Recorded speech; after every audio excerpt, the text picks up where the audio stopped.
I have the pleasure and the honor to introduce Dr. Sergio Mora Castro.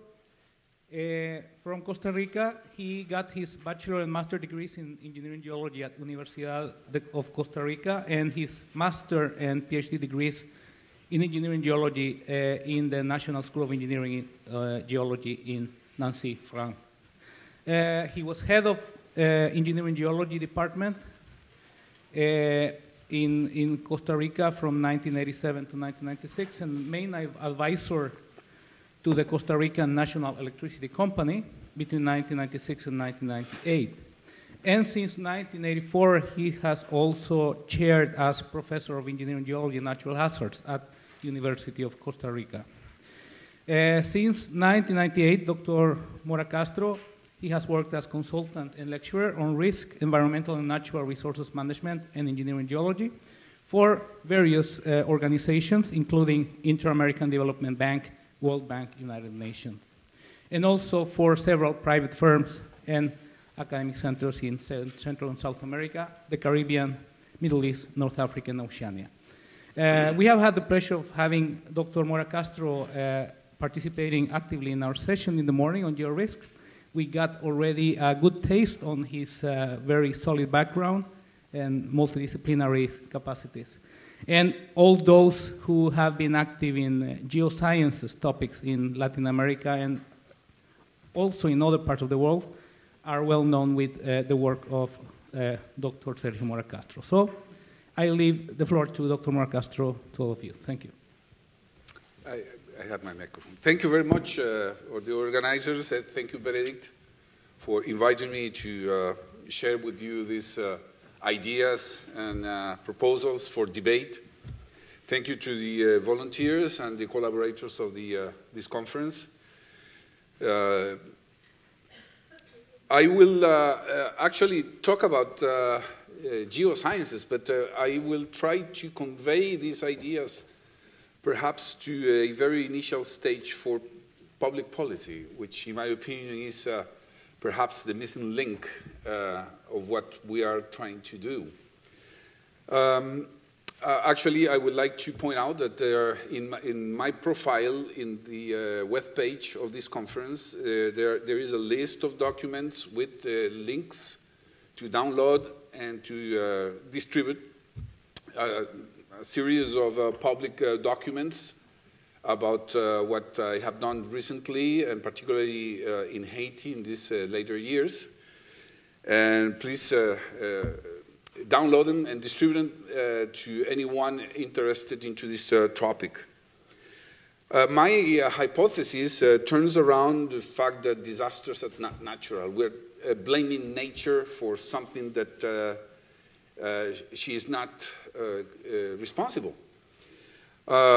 We have also, my second hypothesis is that we as scientists and engineers have failed badly in conveying our results and our arguments to the political decision makers. And also, there are distortions of the information that it is produced scientifically that cast shadows to more pressing and urgent issues. And I am going to refer this time to the situation of what it is now debated worldwide in terms of the climate change, and why this is important for Latin America and the Caribbean.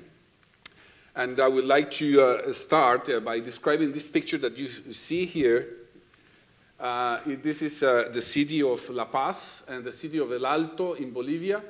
And you see these slopes that are already crowded with people that are developing around active landslides. Something that starts to reinforce my point in relation to the fact that since I am saying that disasters are not natural, and since disasters are perhaps triggered by a natural process or a natural event, in reality, to go from a natural hazard to a disaster, you require human vulnerability, as you might well see it here.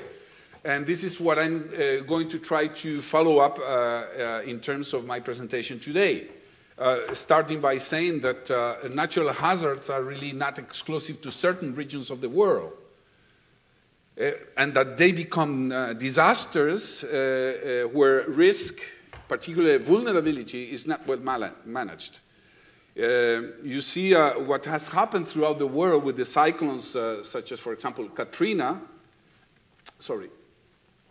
My fingers are like elephant fingers, so when I press one button, I press 4 at the same time. So we have cyclones like Katrina in New Orleans, Sandy in New York, Nargis in Myanmar, Haiyan in Philippines, Mitch in Central America, etc., etc. So we have so many that the list is very long. I don't have enough room here to explain everything. We have heat and cold waves in North America, windstorms and floods in Europe, earthquakes, tsunami and volcanoes, monsoon, floods throughout Asia, droughts and floods in South Africa, and then enters South America. What we have, El Niño, floods in practically all countries, earthquakes, volcanic eruptions, and torrential debris flows and landslides.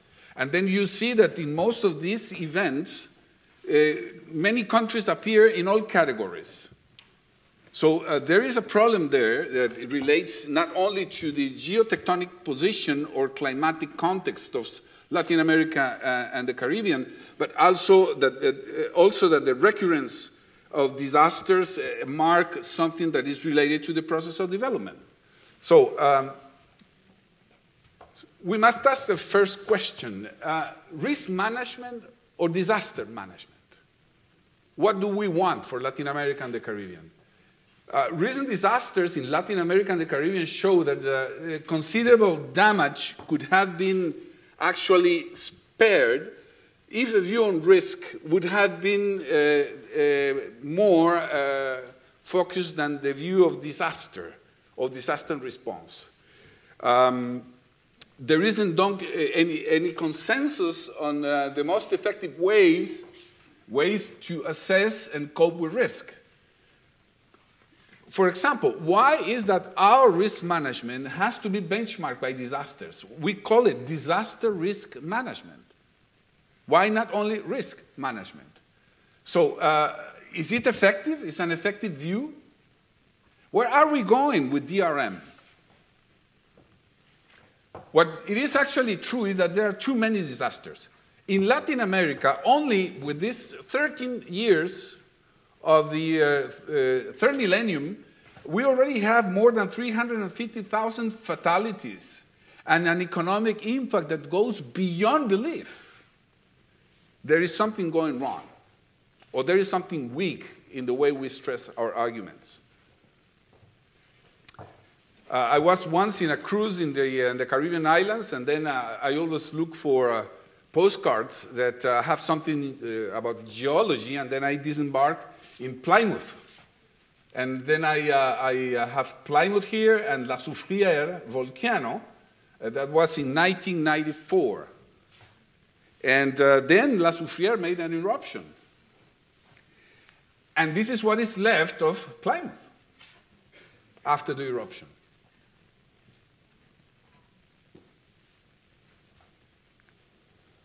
The Telire Limon earthquake in Costa Rica, April 1991, with damage in Costa Rica and Panama caused by landslides, or the silting, the product of the erosion of these landslides, or soil liquefaction and lateral spread, and even continental uplift. The port of Limon was uplifted 1.6 meters during the earthquake. We gained some territory, actually. That is called geotectonic imperialism. Venezuela, the northern coast, the state of Vargas. In December 1999, torrential rainfall caused millions of landslides and torrential debris flows. And they affected these Caribbean cities of the northern Venezuela, where the Venezuelans go to the beach, essentially. But what you see here is that these cities are actually developed on this kind of lobes that you see in the coast, in the coastline. Actually, these blobs are the representation of what we call debris flow cones, where torrential debris flow brings sediment and makes a deposit which has this form of a fan like we use for making wind. And then this means that actually these torrential debris flows reactivated these cones and produced damage. And this is what's left.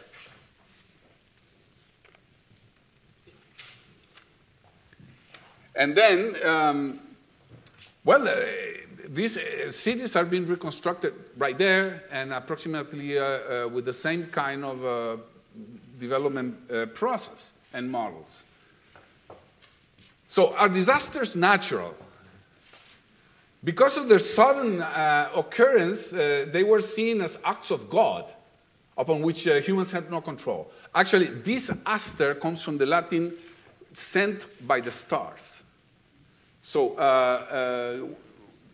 society took them as fatality, nothing to do about it. So when you see pictures like this is the upper Irpavi River watershed in La Paz, where human occupation is actually used in areas that are evidently unstable, then we find rapidly the answer. Natural hazards can in fact become shocks, but disaster results from vulnerable human exposure. So there is plenty of reasons to ascertain that disasters are definitely not natural. So we need an immediate and urgent change of a paradigm. Let's stop blaming nature for what nature is not responsible. Haiti. We have heard about Haiti. Haiti is the best example that we have to prove that disasters are not natural. A magnitude 7 earthquake is an important earthquake, but it is not important enough to have killed 300,000 people. And the problem was not actually the earthquake. Perhaps it's the deadliest and more devastating in recent history. 230,000 fatalities, perhaps even up to 300,000. More than 100,000 injured, 600,000 left homeless, 300,000 displaced, profound psychosocial trauma, 150% of the gross national product of Haiti in 2009. That means a year and a half of everything that Haiti might produce. Actually, well, in gross terms, it's only $8 billion. But this is perhaps one of the situations that we have to analyze.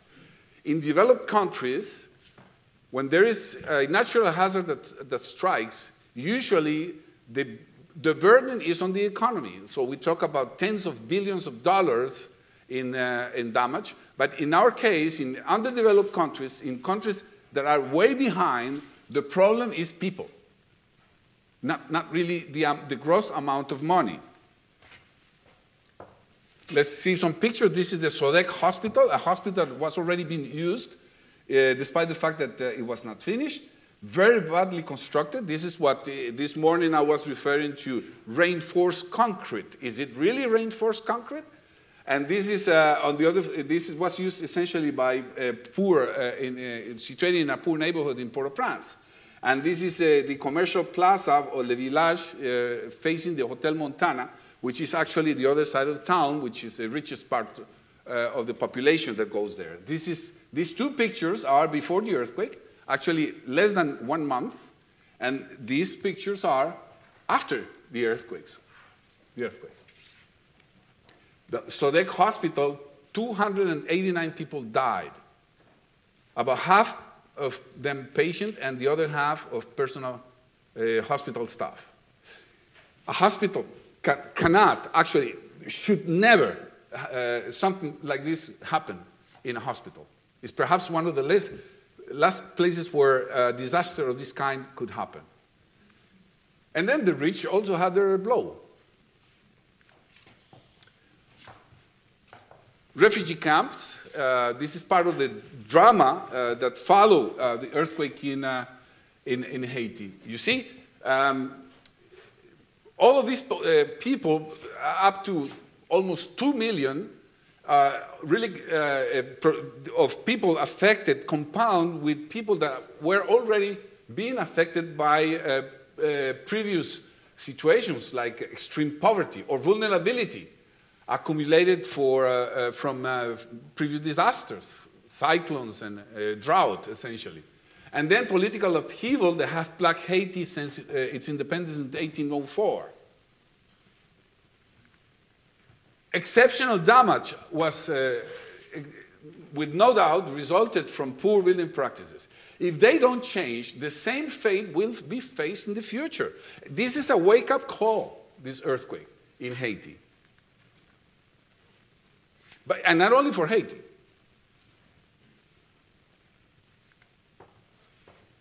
Let's see some figures and comparison. The amount of people killed in Haiti has occurred only with earthquakes of significantly higher magnitude in other parts of the world. This is very important. The better the human development indexes are in countries affected by earthquakes, the lowest is the amount of people killed.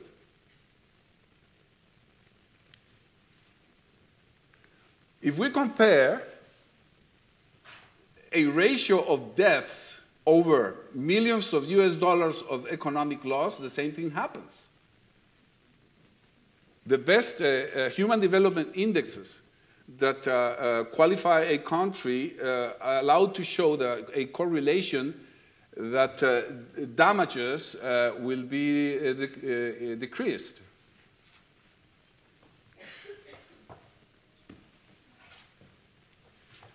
We need to ask if other types of Haiti type of earthquakes, are they lurking somewhere?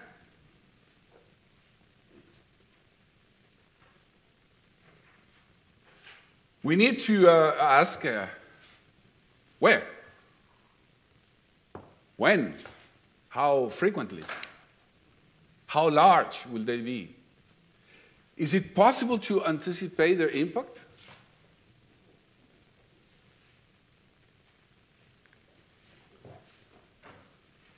Natural hazards are not necessarily disasters, as we have already said. Risk derives from intense natural processes that we call hazards, but mainly from human vulnerability. Disasters may occur only when risk is mismanaged. Let's take a comparison. For example, we are here. This is a landslide that occurred in a tropical rainforest in Costa Rica. It means it's somewhere where there's no human occupation. The landslide damaged, let's say, a couple of hectares of forest, and that's it. This is part of the geodynamic process that occurs in our planet since there is a planet, 4 billion years approximately. But slope instability, particularly landslide, can become a disaster when there is vulnerability involved. And there is risk that is not adequately managed. That's a disaster. And this is what can happen. This is El Salvador, 2001, Santa Tecla, in the outskirts of San Salvador. A landslide, as you see, with similar size as this one. But this one killed 317 people. Do you still want to call disasters natural?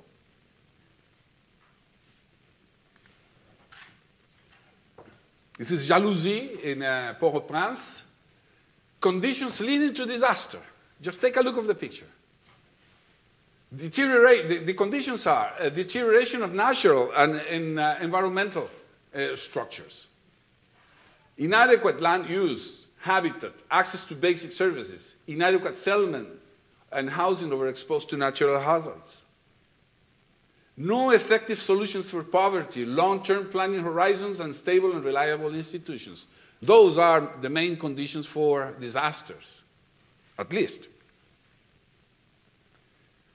Of course, the exclusion of the population from the decision-making and implementation processes as well.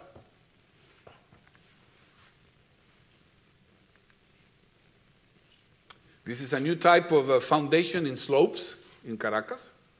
Somebody should license this. Disasters are socially built. Let's be clear. They result from the engineering perspective, from the lack of physical resilience and non-compliance with safety requirements. Land use planning perspective is the materialization of exposure in prone areas. This is in Lima. Or, for example, this in La Paz. Disasters result from a misconception of development.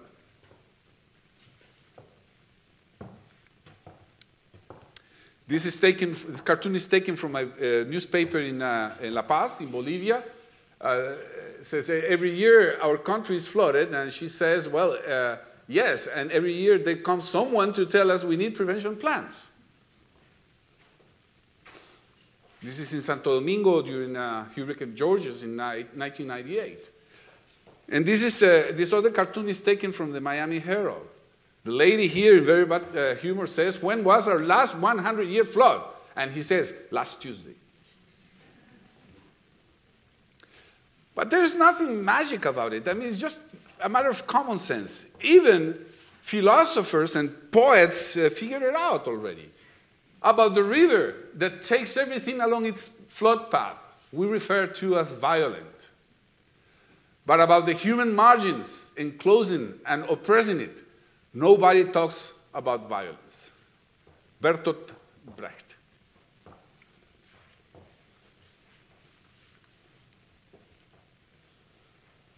This is La Habana. It's a storm surge. Hurricane Ike, 2008. Engineers, scientists, we are trained to read nature. And we have knowledge about hazards and vulnerability. But we haven't yet brought forward politically effective risk management proposals. Why?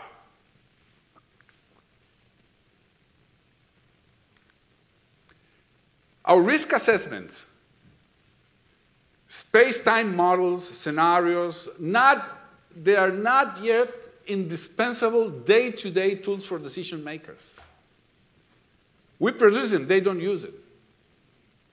It's a simple equation. Why?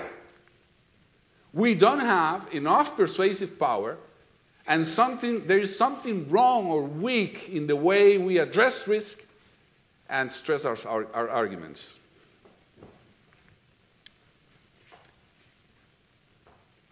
Most Latin American and Caribbean cities are vulnerable. Poor quality of housing, urban planning, insufficient investment in infrastructure. Low income and self-built housing, usually made of adobe, brick, unreinforced masonry, not earthquake resistant, and slopes and floodplains. This cartoon is taken from a newspaper in El Salvador.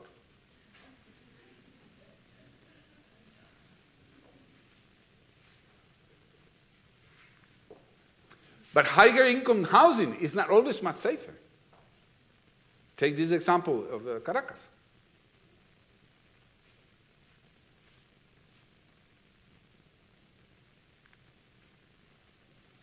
What are the aggravating factors of vulnerability? We made this exercise in a logic framework exercise that we did in San Jose once with the participation of representatives of several risk management officers from 8 countries. So we identify, and it had resulted in a quite similar situation that can be compared in many other countries, not only from Central America and the Caribbean. We have 4 roots as aggravating factors of vulnerability. Inadequate development models. And I don't have the time to develop every one of these points, but at the end, in questions and answer session, I can try it if you remember to ask me about it. So underestimation of hazards, inadequate risk management and legal frameworks. Decision makers do not assign priority to risk management. From these 2, we have inadequate land use planning, unobserved and obsolete building codes, reactive and centralist disaster management paradigm prevail. So we're not saying, we're not talking about yet about risk management. We keep focusing on disaster management, disaster response. Natural resources are inadequately managed. Random urban growth. Risk management is seen as a cost, not as an investment. Weak risk management at institutions and the private sector. From here, it results that citizens are unable to reduce their vulnerability and manage risk, and this is multiplied essentially by poverty. And there is a rapid deterioration of the environment and natural resources. Population and productive activities are exposed to hazards. Vulnerable populations, services, infrastructure, buildings, productive activities, and livelihoods. And all this result in large and recurrent social, economic, and environmental losses. Disaster development is thus, therefore, chronically interrupted.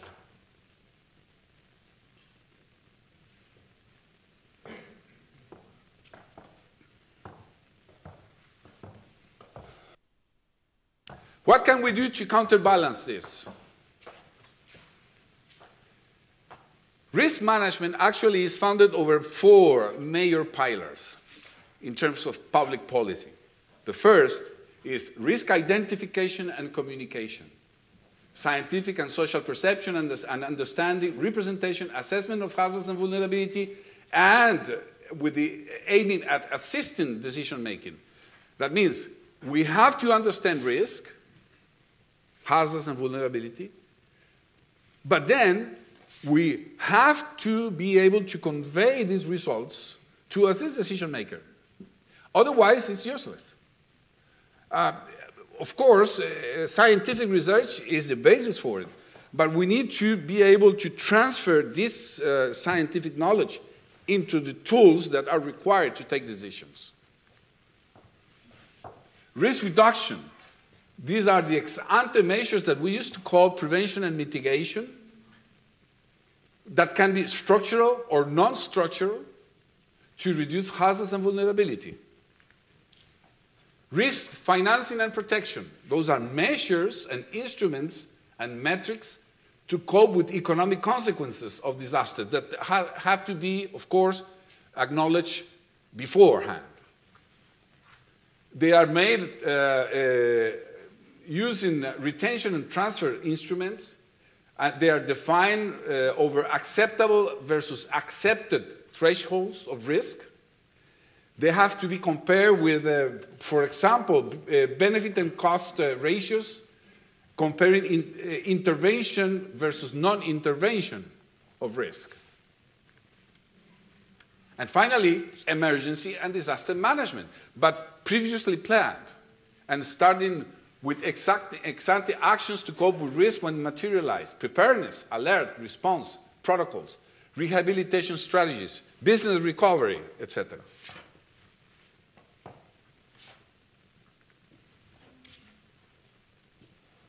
The reduction of vulnerability is the key for everything. We cannot face natural hazards. They are too powerful for us. So we have the opportunity to intervene vulnerability. And this is what we're trying to do.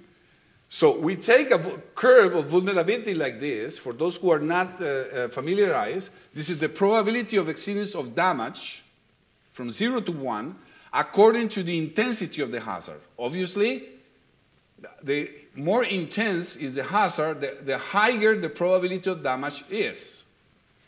Is this understood? So what we are going to try to do with risk management is this. We want to transfer this curve into this other. So we cannot reduce risk to 0. This is perhaps too difficult of a task. But we want to reduce vulnerability, at least to a certain extent.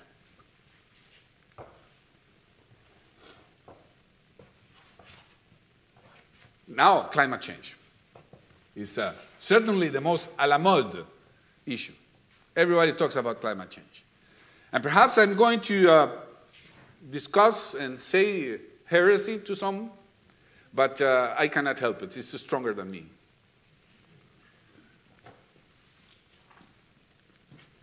evidence confirms that climate has changed constantly since there is an atmosphere, since there is a greenhouse effect in the world. More or less 4.5 billion years since the atmosphere began to form. So I'm not entering into detail, but this is a diagram showing the first evidences of glaciation during the Huronian period. We're talking about here 2.2 billion years ago. There were already glaciations.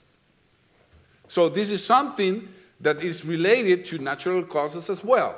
So we need, in reality, to first to try to understand these natural causes to understand later the anthropogenic drivers. The climate can be explained into three categorizations: weather, and then we have climate variability and climate change. Weather is what describes the very short-term hydrometeorological conditions, what occurs now. Well, today, a week, 10 days, and then you see the forecast and the satellite imagery. So we do this through local and regional monitoring and surveillance. So you go into any web page, and then you find the synoptic charts that tell you what is going to happen. You see that in the newspapers as well. With this information, we can analyze space and time distribution, and models describe synoptic developments that lead to the estimate of the effects and impacts, which can be positive and negative. And that is what we call risk management in terms of weather conditions.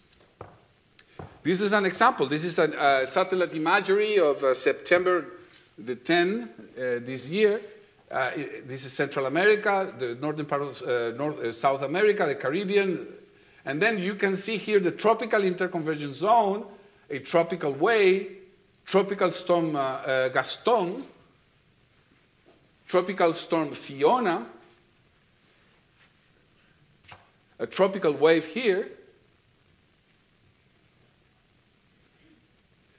and also Hurricane Earl.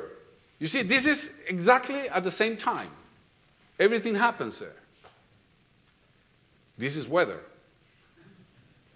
In Central America as well.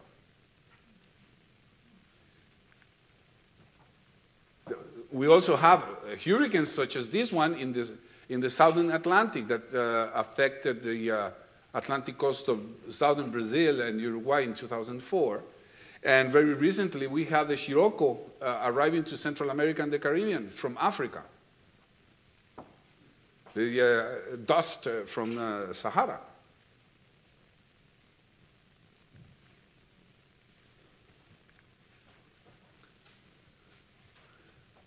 Then climate variability. What is climate variability? Climate variability describes the midterm variations of hydrometeorological and climate conditions.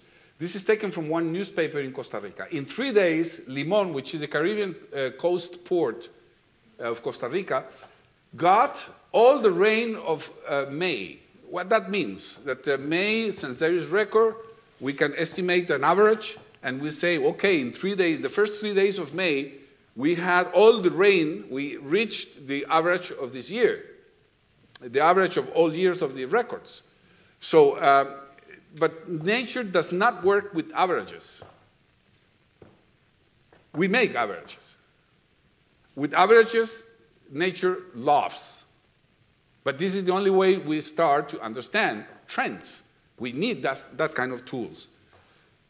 But it doesn't work like that in reality. So we need to understand what goes on in the seasons or with the interannual trends, and then the 20 to 30 years perhaps, and this is the extent of the range of the analysis of climate variability, and they can be regional and global. So we analyze the El Niño or La Niña southern oscillation, the position of the tropical interconvergence zone or polar thrust. El Niño or La Niña conditions, El Niño is the warm phase of the oscillation, La Niña is the cold phase, and it happens like this. You see, these yellow spots show the presence of an episode of El Niño, And the clear blue represents the episodes of La Niña, is the cold phase. And this diagram shows the distribution of rainfall. This is in a pluviometer in Cartagena in Colombia. So this is interesting to see that the years with higher precipitation correlate with the years of La Niña in Cartagena. And the drier years correlate mostly with El Niño conditions. So this is something that has occurred ever since there is El Niño. So we can analyze space-time distribution, and there are models to describe recurrence, extrapolation, and prediction. So we use this to measure the effects of the impact, positive and negative, and risk management. And then, what everybody expected, climate change. What is the origin, the natural origin of climate change? We are measuring here trends from the long to the very long term. 50 years to hundreds, thousands of million years. There are global trends that can be downscaled into regional trends. And we start by the natural processes described by Milankovitch, that refer to the amount of sunlight or solar radiation that comes from the obliquity of the axis of rotation of the planet, the fact that our rotation around the sun is not a circle, is an ellipse. Sometimes we are closer, sometimes we are farther away. And everything combined is what we call precession, that describes the changes, these very small changes into the seasons throughout the year and throughout many years, that can be mathematically modeled to understand the amount of solar forcing or radiation and how do they correlate throughout the years. We're talking about a million years from now, with describing the highest parts of this solar radiation that correlates with warmer years, and the lowest part with lower temperatures, and then with the glaciations. So, on the other hand, we have the anthropogenic drivers, what we call the anthropogenic global warming, that end up by altering the space and time distribution that we have to understand, and we need to understand the effects and impacts. This is important because most of the IPCC reports, including the number 5, which I happen to be in the committee of review this time, focus essentially on the negative impacts, but there are positive impacts as well, that we can refer to them, and then risk management.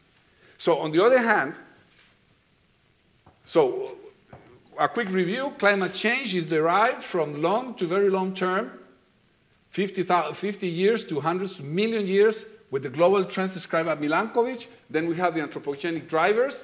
Actually, the anthropogenic drivers is just a matter of environmental impact. Then the anthropogenic global warming, and we then analyze the evidences, effects, and impacts. This diagram that seems to be, appears to be quite complicated is not such. Here, we have the amount of carbon dioxide in the atmosphere since the last 400,000 years. This is what, somewhere around here we are today, nearly 400. And then what we can see, this is the temperature of the surface of the Earth, the sea level, and this sinusoidal graph describes Milankovitch cycles. So what we see here is that every time that there is a very high content of CO2 in the atmosphere, we have essentially a higher period temperatures and higher sea level periods. The contrary also works. Low CO2, low temperatures, low sea level, low Milankovitch cycles, and so on and so forth. So actually, we have here a record of temperature that has not yet go further the 3 previous interglacials. These are the glacial periods described. The first name is the alpine classification, the Northern Europe, North America, and South America, essentially Argentina. And then these are the interglacial periods that have been understood. And the latest of them is what we now call the Holocene or the Anthropocene period.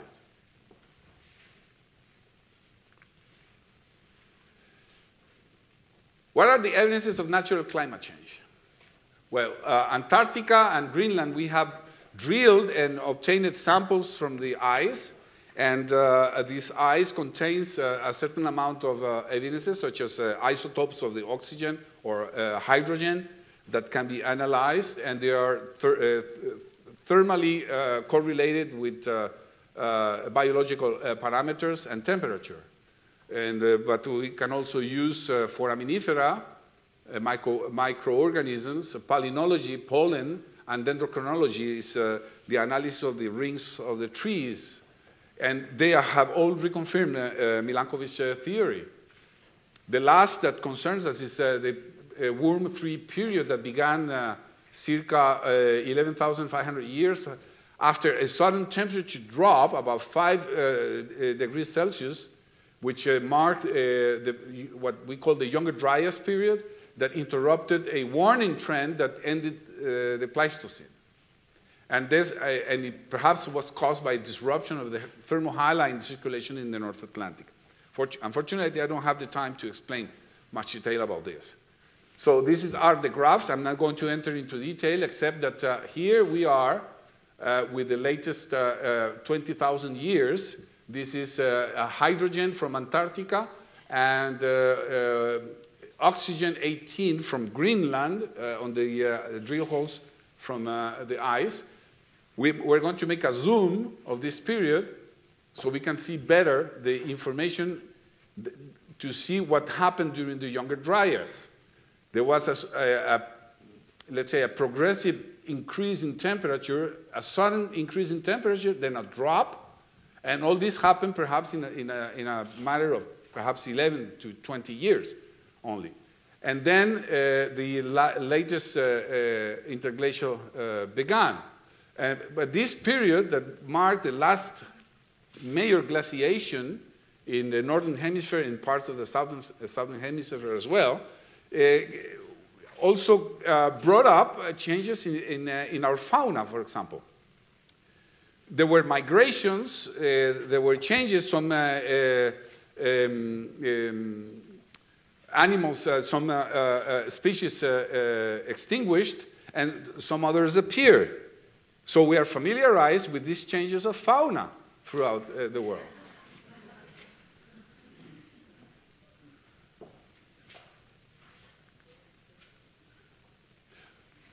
In Latin America and the Caribbean, we pollute. We pollute stupidly because about half of our pollution to the air comes from the changes in land use.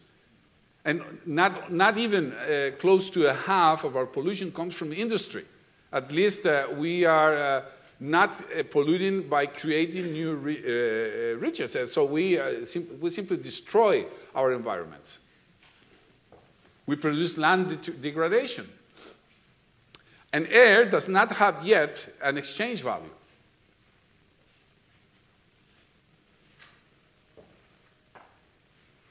This picture is taken at 9 a.m.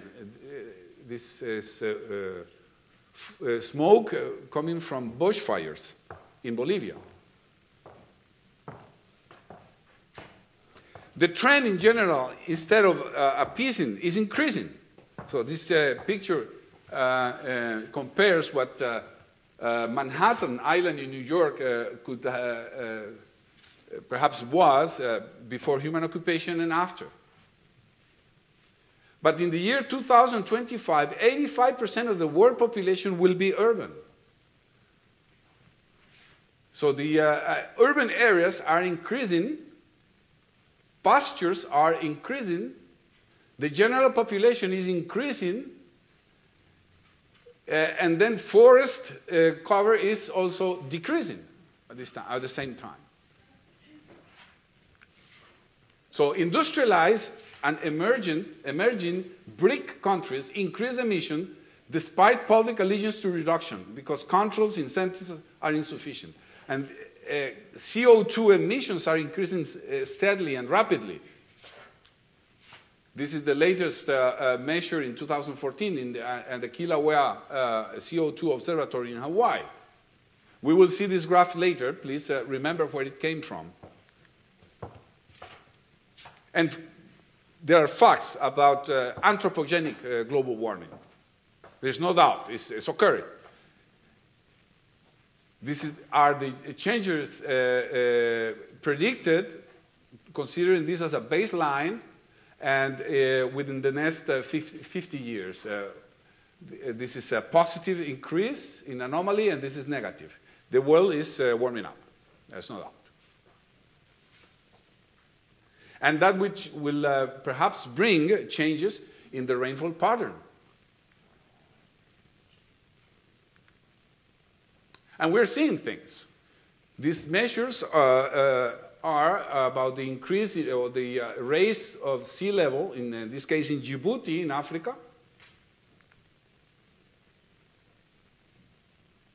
This is worldwide since 1900. It's interesting to see that 1976 is the inflection curve in the temperature, and sea level is increasing way before. These are the sea level rise since 1992, and these are the scenarios that will appear in the fifth report of the IPCC analysis. Let's say that they are predicting by the year 2100, perhaps, a range from 25 centimeters to a meter. Of course, these are the trends, and these are the uncertainty expressed in variance, covariance, and standard deviation.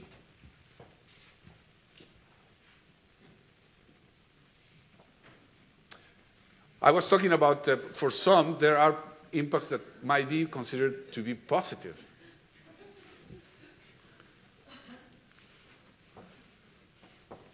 We see the Andean glaciers retreat.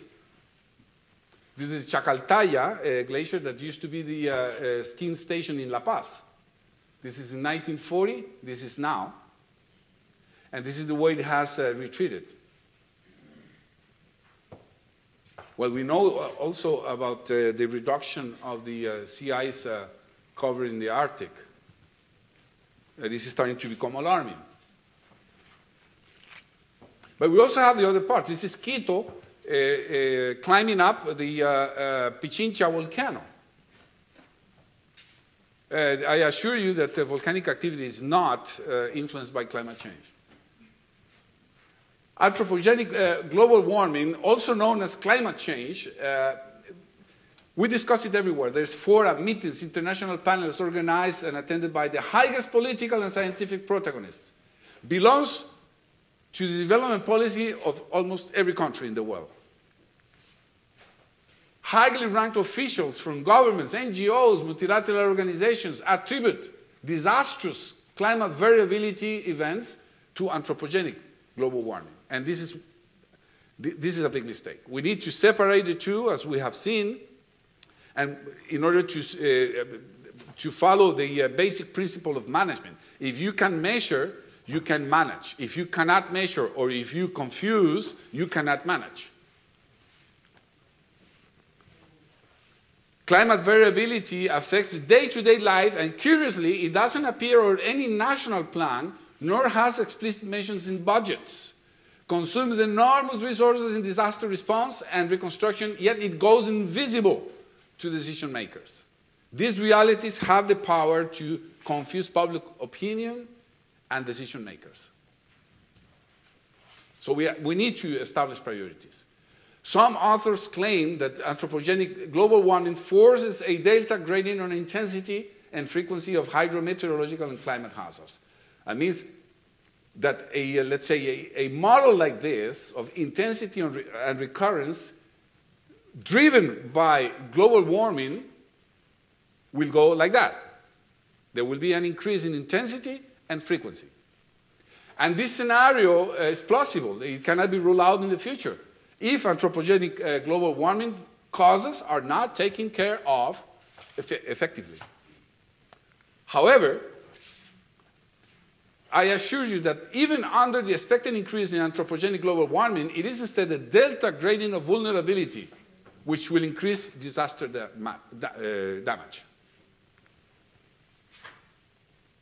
Is anthropogenic global warming increasing the intensity and frequency of tropical cyclones? Objectively, the trend seems to be otherwise.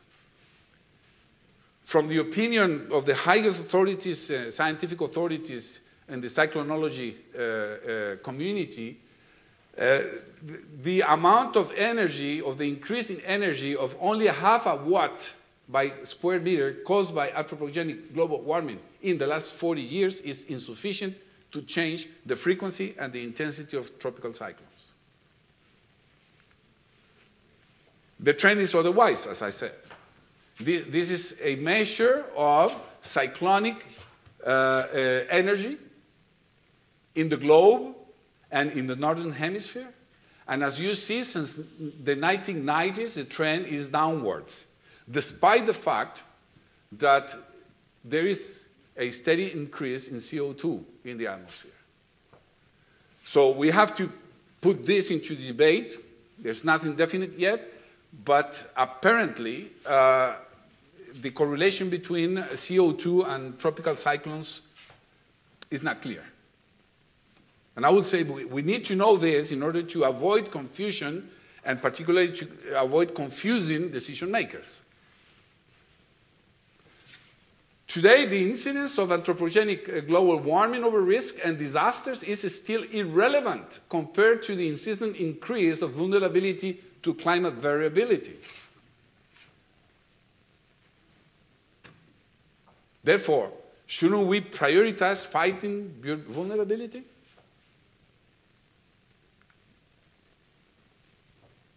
Let's get back to Haiti for a while and remember the exposure of Haitians to slope instability or to soil liquefaction.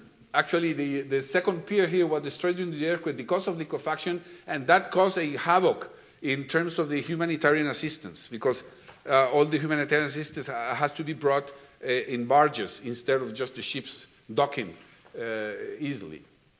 Then we have here exposure to flooding in large and dense urban areas, or the problem of drainage that is clogged by plastics in downtown Port-au-Prince. Of course, even a cat that pees in the drainage system will cause a flood here with that kind of system obstructed by plastics. Exposure to tsunami and storm surge in Haiti. This is an aerial photography of this area of Port-au-Prince in 1969. This is a Google image of exactly the same area last year. And everything is placed at sea level in Port-au-Prince. So we made a simulation of tsunamis and a storm surge. I'm showing only the tsunami one, a scenario in 2012. This area is this one. 3-meter wave.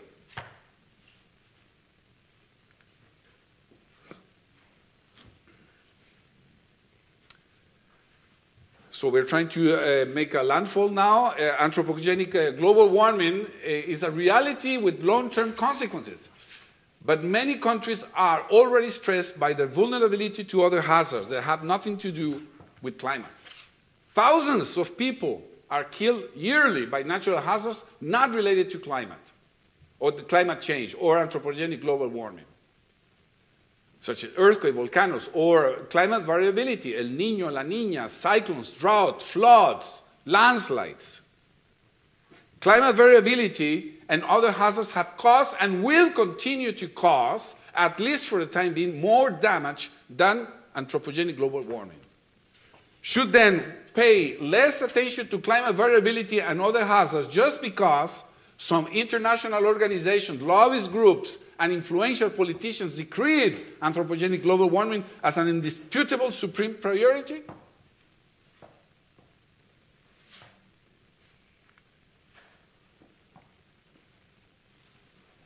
Let's compare. According to the World Health Organization, yearly, considering every cause associated to anthropogenic global warming is causing 150,000 fatalities per year. Here you have the link. You can go into the report immediately if you want. This is a very shocking figure that must be validated, but let's assume that it is valid, okay? But let's compare to how many people are killed every year by malnutrition, insufficiency of micronutrients, lack of access to potable water. And these are reports also by the World Health Organization, or by malaria, AIDS, air pollution.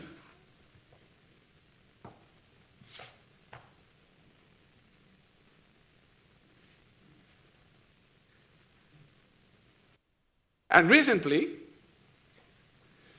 something that really shocked me, 32 million people live under slavery in the world today. Among these countries, which are the top 40, we have several Latin American countries. Ecuador, Suriname, and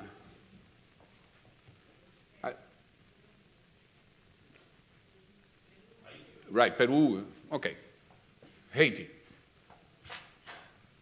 I don't know. I mean, we're talking about policy here and priorities. At least I just want to put my finger into the warm spot.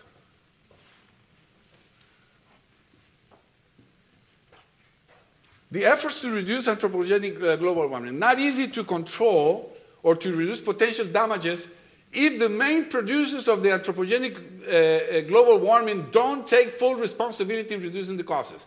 This map, recently published, shows the areas that will be more affected in many ways by anthropogenic global warming in the future. But curiously, and with only the exception of China and perhaps India, the countries that produce more CO2 and dump it into the atmosphere will not have that kind or that amount of damage. So it's a matter of ethical geopolitics as well.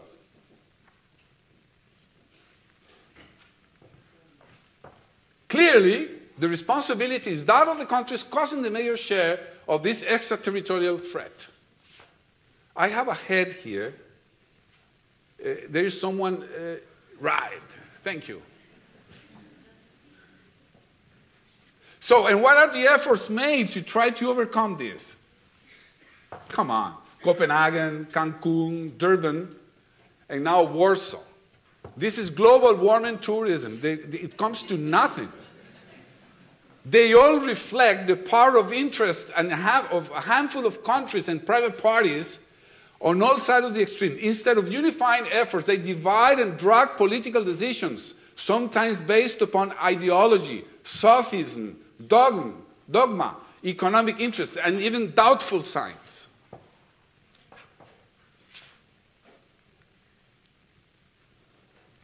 These are the major polluters: Australia, Canada, United States, Brazil, Russia, Germany, China, India. This is the amount per capita, and the width will show the population.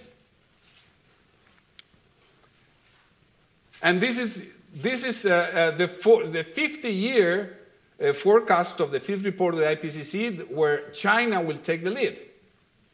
And then OECD and North America, India, other Asia, Middle East, and so on. So you have them here.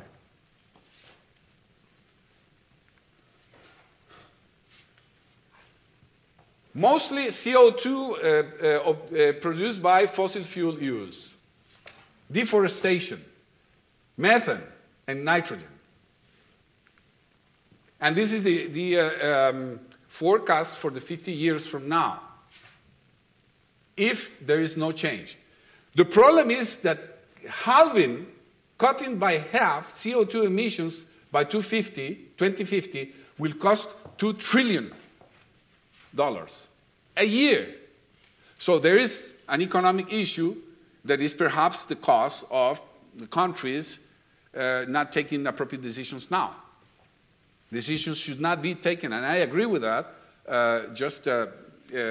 without taking everything into account. The problem is that oil as a liquid is too cheap if compared with other liquids. For example, see what this was in 2010. This is the value at the time, the cost of crude oil Brent, and compared with Coca-Cola, milk, Snapple drink, mineral water Perrier, Tropicana orange juice, Budweiser, Cafe at Starbucks, ice cream, Pinot Grigio Californian wine. But this is too expensive. We better drink Argentinian and Chilean wine. Jack Daniels, Tabasco, Vizin, Flonas nasal spray, and Hermes perfume. Oil is too cheap. And because it's not internalizing the cost of pollution in the atmosphere, as it should. Biofuels at the time was and still seen as a panacea to climate change. Is it? Is an option. However, we have to be careful about what we consider to be a solution. Perhaps the third generation biofuels are a valuable perspective. But we have to be aware that biofuels may cause a deterioration by the extensive and intensive use of soils and change in land use, and by the extension of the agrarian frontier. The problem will be crops, food crops, and forests, particularly in countries with weak regulations. The increase in food costs spurred by import, severe balance of payment, and then questions concerning the social quality of the jobs created. Biofuels must reach higher levels of efficiency, adequate benefit cost, and reducing emissions and solutions to economic and environmental issues. So drink beer, don't drive. This is good. It comes handy. And these people are respecting that, even if they are flooded.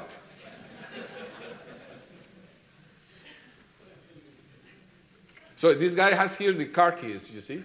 He's respecting the law. But what we don't want with biofuels is this.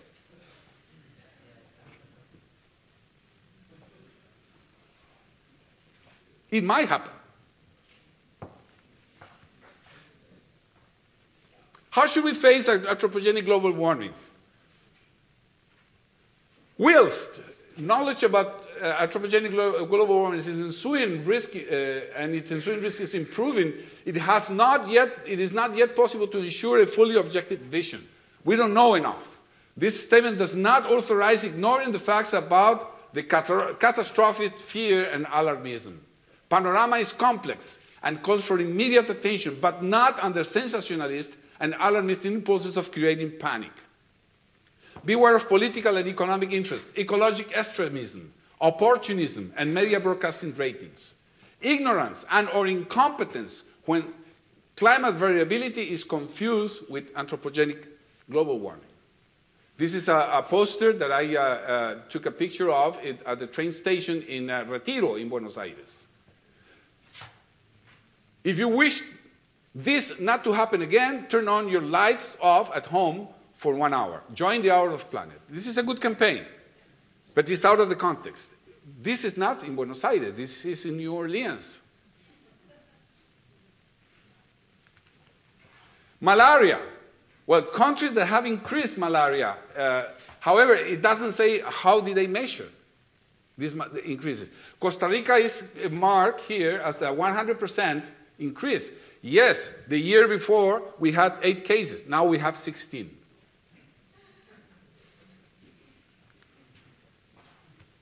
This is a web page. You will see what? I don't want to get that recorded. They talk about climate change, and what they really call climate change is climate variability. They talk about cyclones, floods. Or this is a very interesting project in a community in Nicaragua. This is the community, Las Segovias, against climate change of this place. But the strategic point is lower emissions of this community. How lowering emissions in this community will really make the difference in the world. It's out of the context. Perhaps they don't want the people to cook any more tortillas with, I don't know, charcoal or something like that. Or more recently, Haiyan. Climate change. Climate change. And UN agrees with climate change. And it is not. It is vulnerability. The amount of fatalities are added up because people were living where they were not supposed to. And poverty, and fragility, and social structure, and development opportunities were inexistent in those areas. And the typhoon was a Cat 5. I agree with that. However, a more resilient community would have to withstand that cyclone at least with less losses.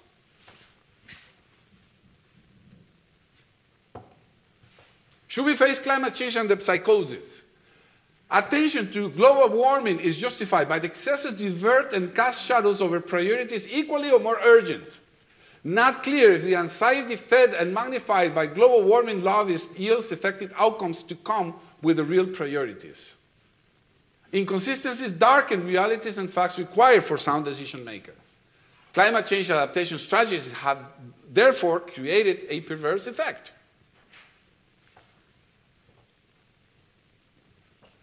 No, it is not necessary to face global warming in psychosis. We need to assure a pragmatic, objective view, improve our knowledge about hydrometeorological and climate hazards and vulnerability, its causes and consequences, starting by acknowledging the difference between climate variability and global warming. It is not acceptable to ignore the projections of danger and the indisputable need for immediate action, but these do not authorize a catastrophic vision.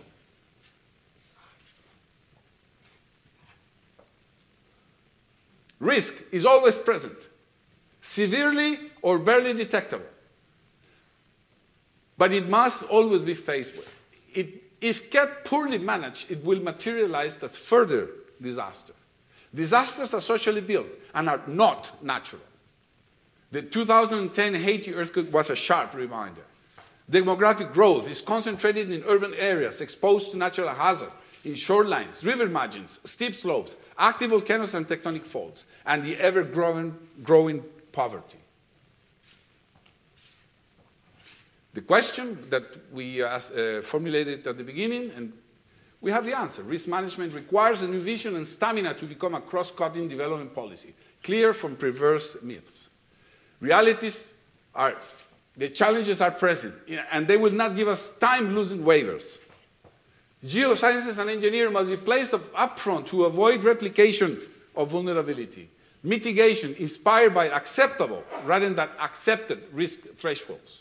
And by metrics with sound cost-effective ratios comparing scenarios of future and avoided losses. A paradigm change is necessary. Instead of disaster management, we need risk management.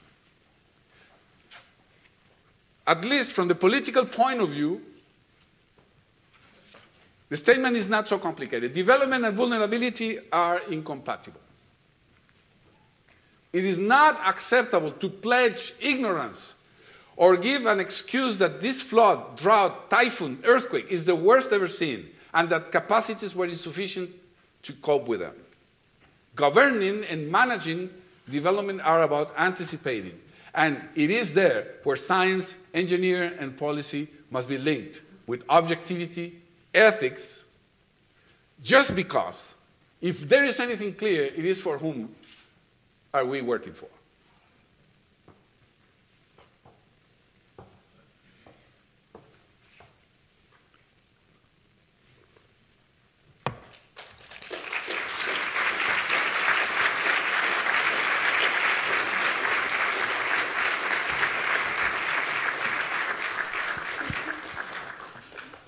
Thank you very much. Thank you very much, Dr. Sergio Mora, for this keynote lecture. Now we open, we have time for some questions from the audience. We can have the lights as well.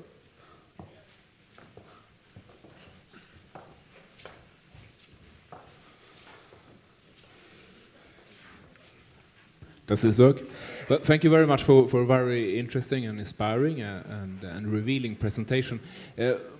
I would like to touch upon one aspect from a perspective of Bolivia that I know rather well, that in a sense I think it goes a bit further or complicates the argument, and that is that if you look at the laderas, the sides of La Paz, for instance, that you mentioned, or the chaqueos, the slash and burn policies that is used in the lowlands that add to deforestation, or even the cultivation lowlands on land that is unsuitable for this, which exposes risks of flooding. These things are actually illegal already. It's not that the municipal government of La Paz has not tried to impose building plans here or have not prohibited chaqueos. And it's more that the situation is so anarchic that no matter what policies or plans technocrats or development people, as I myself was, or the local politicians can put together, they don't have the possibility to impose this on this. People do it out of necessity, but not always. If you look at the areas affected by landslides in La Paz, they are not the most poor ones, who tend to be in El Alto, which is not affected by this, but rather lower middle class or even upper middle class sectors, which is that they have a rather high political capital. So my point is more that one has to take into account here the weakness of the state to enforce these plans. One thing is to call for better plans, but once they're already in place, which they are to a large extent in a country such as Bolivia, the problem becomes more one of a weakness of the state and of the will to implement them. Now, this does not detract from your presentation, but I think that we also need to see this in a broader perspective of exactly weak states. Compare, for instance, building regulations in Chile and Bolivia, and you will see that both countries have building regulations, but they are enforced in Chile, which withstands earthquakes much better than... Yeah, the word enforcement carries also a difficulty if we do not really talk about everything that it should involve. The problem in enforcement is not accompanied at the same time by persuasion and incentives. It is not just a matter to have the regulatory instrument if it's just painted like a graffiti in the wall. And this is what happens in Bolivia. That has happened to have perhaps the finest slope and stability analysis in Latin America, made in the late 80s by the French Geological Survey, for example. But it was a tower of documents that was dumped into the hands of the mayor of the city with no explanation and no translation of these documents as an instrument for assisting decision-making. That's the problem.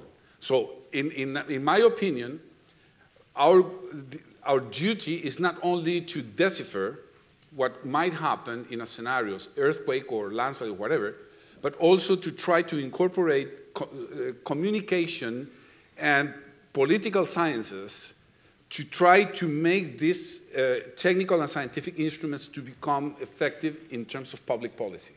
And this is not happening. That's one of my major points there. Next question, please. Thank you. I'm wondering, do you have any success stories from Latin America when it comes to limiting vulnerability? I have kind of the impression that Cuba is coping okay with los ciclones, for instance, but I may have read too many reflexiones. No, there are success stories, of course. Perhaps the most important school of risk management in Latin America is Colombia. It's a tradition of the latest, 20 to 30 years of work that now yields perhaps one of the best risk management structures and engineering, actually. Mexico, as well, with the work made by several authors, particularly the UNAM, National University. Chile, of course. Costa Rica, why not? Then the curve starts to drop sharply. There are good attempts, but perhaps lacking political support, enough political support. Cuba has a very good meteorological observation system and evacuation process. I see now, and I'm delighted to see that the Seismological Institute is developing steadily. But as for the rest, for the regulatory, for example, building codes, perhaps is still way behind. And infrastructure in Cuba is getting old as well. It's getting used and eroded. So perhaps it will require investments in perhaps in retrofit and new buildings to take into account the new parameters that are already known. We have time for 2 more questions from the audience. Yeah. Actually, we have 15 minutes. It was an hour and a half. No, quarter past. Few more minutes. Yeah, thank you. You provide very refreshing critique of, for instance, this focus on disaster management and forgetting the risk, and that we must focus more on vulnerabilities. And I think you have a very good contribution to that. I'm afraid that you are a bit technocratic when it comes to the problems on the ground of implementing this. It's not only about transforming scientific facts, which you are representing, into public policy. When you look at some of the pictures you show, I mean, with so urbanized continent as Latin America, with so many extremely poor, surviving by living on the cheapest slopes in the big cities, it's the way of surviving. This has to do with the economic and social conditions of the poorest people, which need to be addressed.